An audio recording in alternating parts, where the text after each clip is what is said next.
So I've been thinking a lot about light and dark and how to describe this challenge between light and dark and good and bad. Thank you, Valerie. And I thought early in my spiritual journey that I was supposed to be good and just good and get rid of all the fear and get rid of all the self-importance and envy and jealousy and anger, and to never have any of that.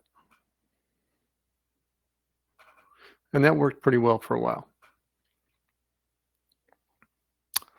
Until I came to realizations I couldn't get rid of all of it. I couldn't get rid of all the darkness that I think as a human being through millions of years of evolution, we would develop survival instincts, an innate instinctual fear, an instinctual anger and aggression to fight for survival. Because the human being animals that didn't have that a million years back in our lineage or didn't have enough of it, they didn't survive. And so that's in the blood, that's in the genetics, that's in the human animal programming. And of course, a mind that can think and imagine anything and everything dark and play the scenario as if it's happening. So I knew that I would always, at a certain point, have the innate capacity for it. To do dark things, dream and imagine dark things.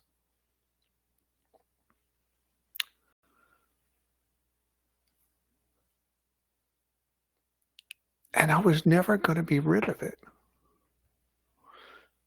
And in my earlier paradigm, how the heck could that be spiritual? How could that be, spiritual, good enough?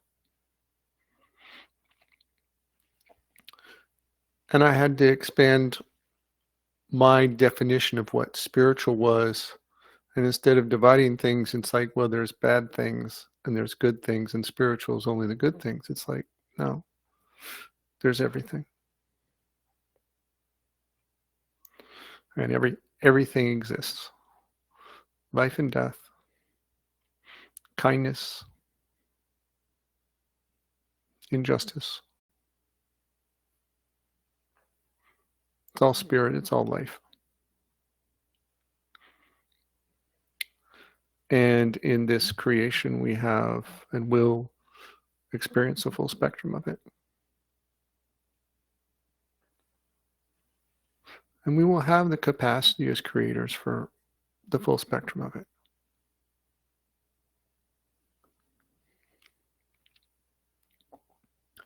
And so then the question is like, what do you do about that? What story do you tell about that? Because already right there, my story had to shift about what the spiritual journey is. And so it became embrace all of it, accept all of it, accept my full capacity for love and life, and accept that I had this other capacity for rejection, hate, anger, destruction.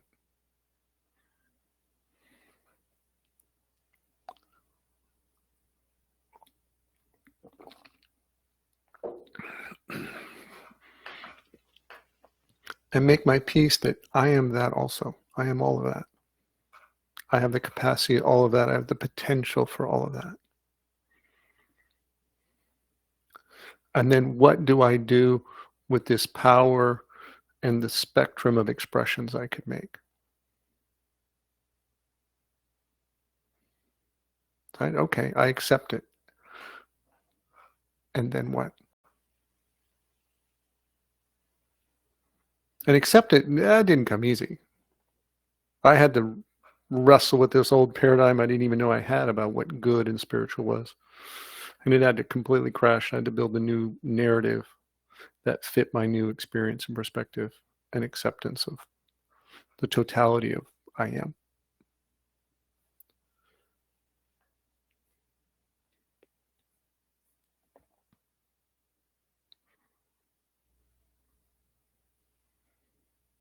And so after I got through accepting it, it's like, I'm all that, which is interestingly, then make my peace with all of it, not judge any of it. And to say that I have kind of even more clarity, I have the capacity for all of that, but I am not that which is darkness. I have the capacity for it. I have the capacity for love, but I don't do it all the time. As I became more awareness and more power, I do it more, and more compassion and less anger and fear. But I never lose the capacity for it. But as I embraced it, accepted it, integrated it, made my consciousness bigger, allowed my container to grow in acceptance, to accept all of my new version of me, my new found capacity for capability.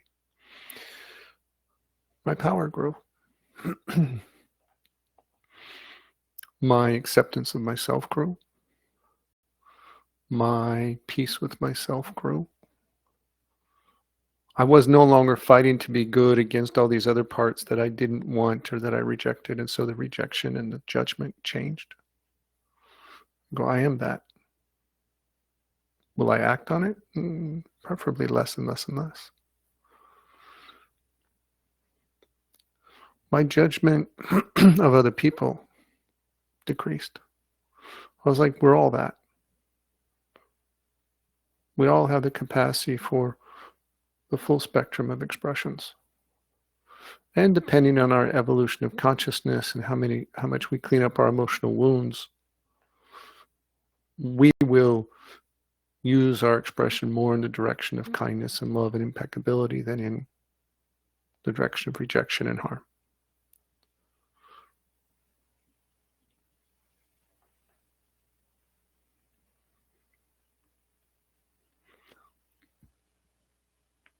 We're not going to get rid of darkness. We're not going to get rid of the capacity for it within ourselves. The question is, how will we treat it? What will we do with it? How will we treat others that have it?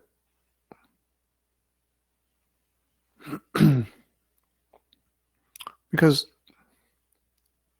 here's the interesting thing. Even if we could get rid of everything on this half of the spectrum, we'll call darkness, right? And it's a spectrum. Shades from really loving to acceptance to a little disdain to full and rejection, hate and destruction, right?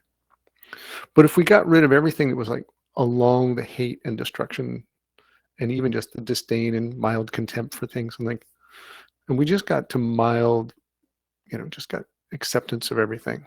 And that's the new version of reality experience. Well, then our mind could come along and divide again, couldn't it? It could say, well, the really loving stuff, that's the good stuff, and everything on this half of the spectrum is bad and evil.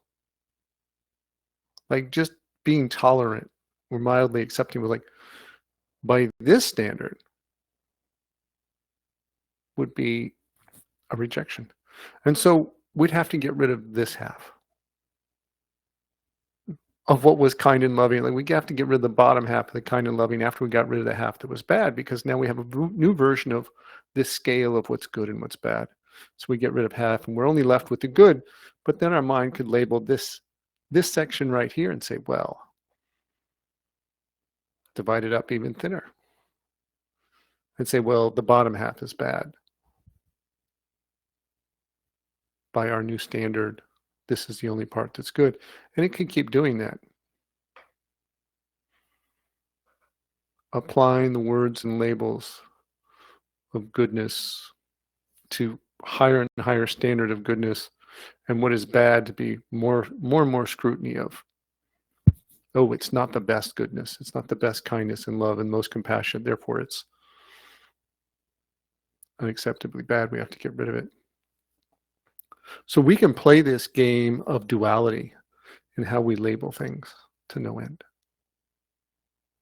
Until we're in this tiny little box of a spiritual corner, the 0.001% of goodness. And that's the only goodness there is, and everything else is, well, less than. It's darker than the best goodness.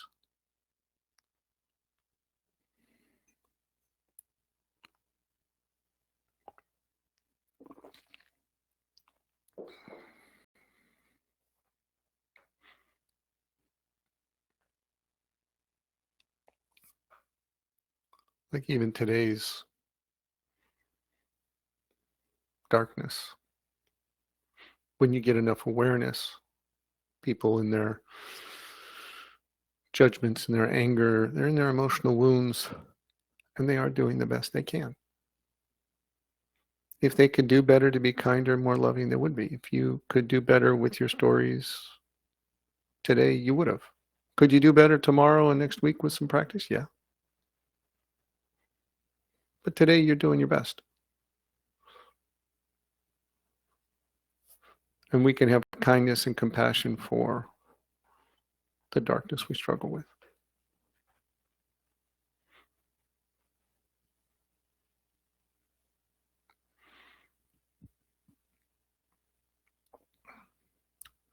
So I guess what I'm saying is have some compassion for yourself.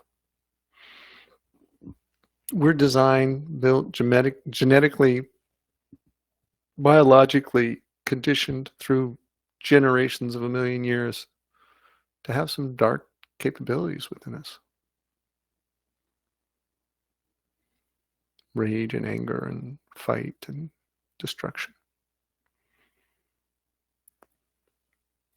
And a mind that will dream such things.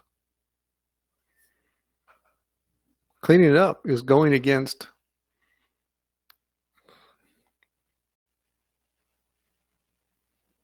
thousands of years of animal survival encoded in the body's DNA.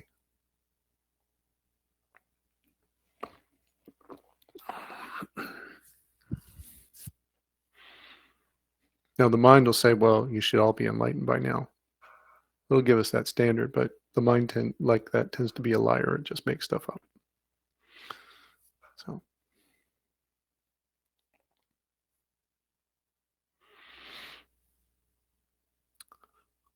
So anyways, that's a little bit about the light and the dark that's within us. And it's all supposed to be there. The question is, how quickly we come into acceptance of it, and then build your capacity and personal power to express and choose your expressions and make them more and more impeccable.